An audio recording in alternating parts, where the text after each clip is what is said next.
Our guest in studio this week is Zama Mkosi, the CEO of the National Film and Video Foundation, also known as the NFVF. Zama, welcome. Thank you very much. Now, the NFVF is an agency of the Department of Arts and Culture. Yes. But for our viewers that aren't familiar with what you do, what does the NFVF do in the South African context? Well, the NFVF, really, its main mandate, as it's given by the Department of Arts and Culture, is in simple terms to promote and develop the film industry.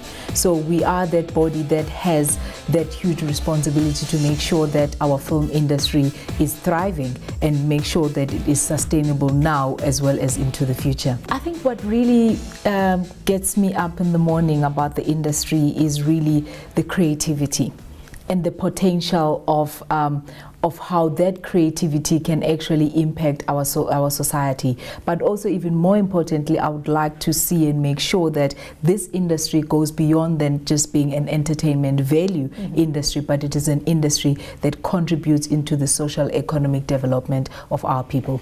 Now, you mentioned our people are passionate. We as South Africans are very passionate about what we do.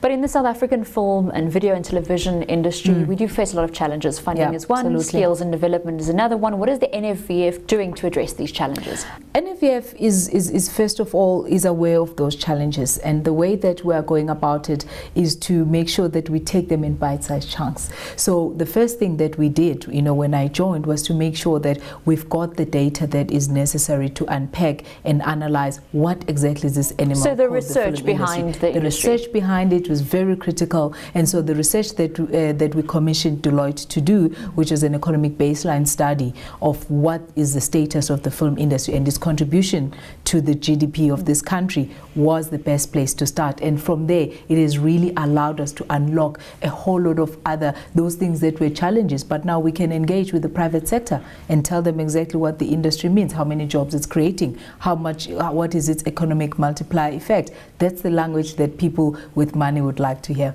Now, something that you also forms part of your mandate is promoting South African films, and you guys just returned from the Cannes Film Festival, where 4 fantastic South African films were screened, including in Number. Oh yes.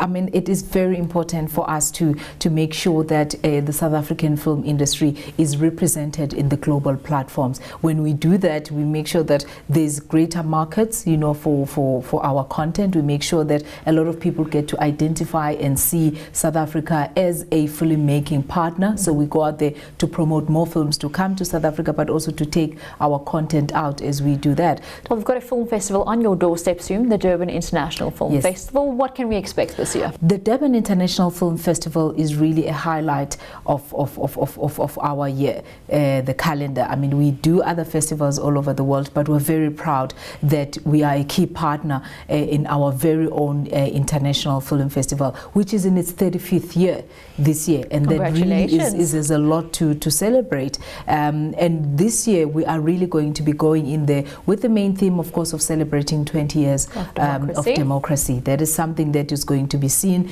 even in the films that we are going to be screening and in some of the workshops. What about the Durban film market itself? The Durban film market also is something that we are very proud of, and it's a great development of the festival, because we know that festivals are beyond than just simply screening of films, but festivals should be a platform where people can do business. And now to have a film market where people can be able to buy and sell content. So meet the distributors and the channels. It enhances what the festival has to offer and make sure that once again we're beyond entertainment, but we're all about economic value add. When you get to cinema, there's a South African film, choose a South African film. Do not weekend in, weekend out, choose a foreign production, because at the end of the day, you are making those more popular. Then the stakeholders of this world will continue to only put up that which audiences choose on a daily basis. So let's get there and choose South African films, and before you know it, those exhibitors will have no option but to put more a local film into their cinemas. So proudly South African. All the way. It should translate into what we choose to pay for in our cinemas as well. Zama Mkosi, thank you very much. It is a pleasure.